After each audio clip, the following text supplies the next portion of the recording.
यही उत्तर निर्दिष्ट पर कोई बात रखी थी ताकि सही राय साहब को भी सुना मैंने। वाकई जो बातें हैं कि डेमोक्रेटिक जो आवाज है उनको दबाने का एक षड्यंत्र तो दुनिया भर की सरकारें कर रही है। जिस हिसाब से मैं एफआईआर की कॉपी अभी देख रहा था, जो किस पे केस किया गया, क्या धाराएं लगाई गई जो जर्नलिस्ट हैं तो उनको लेके जो बातें मुझे यही समझ में आ रही है कि कहीं ना कहीं एक फॉल्स नैरेटिव तो क्रिएट किया गया। जिस हिसाब से पुलिस ने कार्रवाई की, जिस हिसाब से बिना किसी मतलब प्रॉपर एविडेंस के, बिना किसी कम्युनिकेशन के, जिस हिसाब से वेंडलिज्म और दुनिया भर के जो आरोप लगाए गए या जो कृत्य किए गए, ये वाकई चिंताजनक है। मैं एक रिसर्च पढ़ रहा था कुछ दिन पहले कि कहीं ना कहीं जो जर्नलिज्म है, जो ग्राउंड ब्रेकिंग जो स्टोरीज है, वो धीरे धीरे पूरी दुनिया में ही अब खत्म होती जा रही है। उसका सबसे बड़ा कारण है कि कहीं ना, जैसे संजीव भैया ने भी बात जो कही, उन्होंने कहा कि जो ऑर्गेनाइजेशंस होती हैं वो सपोर्ट नहीं करती हैं जर्नलिस्ट को। तो ये मैंने भी इस चीज़ को फील किया है। कई बार क्या होता है कि जब मीडिया संस्थानों के लिए जब मैं काम करता था तो मुझे भी अक्सर ये लगता था कि जब मैं कोई आइडियाज़ लेके कई बार ऐसा हम जाते हैं तो हमें ऐसा लगता है कि संस्थान हमें पूरी तरह से प्रोटेक्ट नहीं करती, क्योंकि संस्थान कुछ ना कुछ पॉलिटिकल एक इंटरेस्ट आ जाता है वहाँ पे।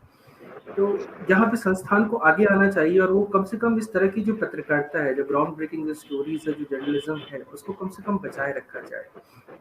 ताकि पत्रकारिता बची रहे। आज जो नैरेटिव क्रिएट किया जा रहा है वो पहला तो नहीं, हम विगत कुछ सालों से देख रहे हैं किस हिसाब से पत्रकारों के ऊपर एक स्टॉन्च क्रिटिक किया जा रहा है, उन्हें टारगेट किया जा रहा है। एक दौर था कि पत्रकार सरकार को घेरते थे, आज सरकारें पत्रकार को घेर रही हैं। तो ये जो उल्टी गंगा बह रही है, इस पर एक बहुत विचारणीय समझ एक विकसित करने की आवश्यकता है, क्योंकि पत्रकार दरअसल वास्तव में जिस पत्रकार को हम जानते हैं, अगर हम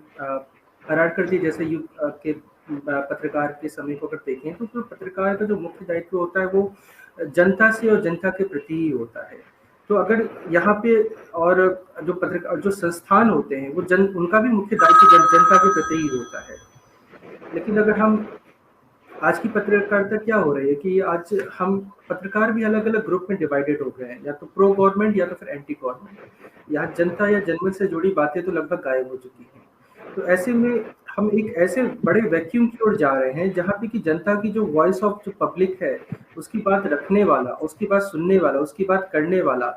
उस इस तरह के तादाद या इस समूह या इस जाति के लोगों की संख्या बहुत कम होती जा रही है। बलिया प्रकरण या ऐसे जो विगत दिनों जो भी प्रकरण हुए हैं, मुझे लगता है कि इसे गंभीरता से लेना चाहिए और इसे एक इशू बनाना चाहिए। जितने भी जर्नलिस्ट हैं जो पत्रकारिता करना चाहते हैं और जो पत्रकारिता के पेशे में पत्रकारिता के पैशन को देखकर आते हैं, उनके लिए, उनके अस्तित्व के लिए बड़ा खतरा है।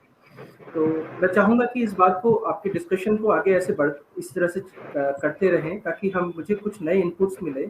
और जो भी लोग इस तरह के प्रोग्राम देख रहे हैं, जो दर्शक है, जो ऑडियंस है, उनकी भी समझ डेवलप हो, कि उन्हें समझ में आए कि जो पत्रकारिता है ये कैसे उनसे सीधे जुड़ी हुई है, और इस तरह की जो गवर्नमेंट की जो ऑटोक्रेटिक जो स्टेप्स होते हैं वो कहीं ना कहीं सीधे जनता के जो राइट्स होते हैं उसको डिमोरलाइज कर रहे हैं। धन्यवाद शैतान जी, आप बने रहिए, फिर हम आते हैं आपके पास। एक तो कि समाज में आवाजें दबाई जाना लोकतंत्र में, यह तो कहीं से जायज नहीं है। लेकिन एक चीज और हम देखते हैं कि हमारे समाज में जो हमारी आधी आबादी है, महिलाएं खास करके, हर तरीके से उनके प्रताड़ना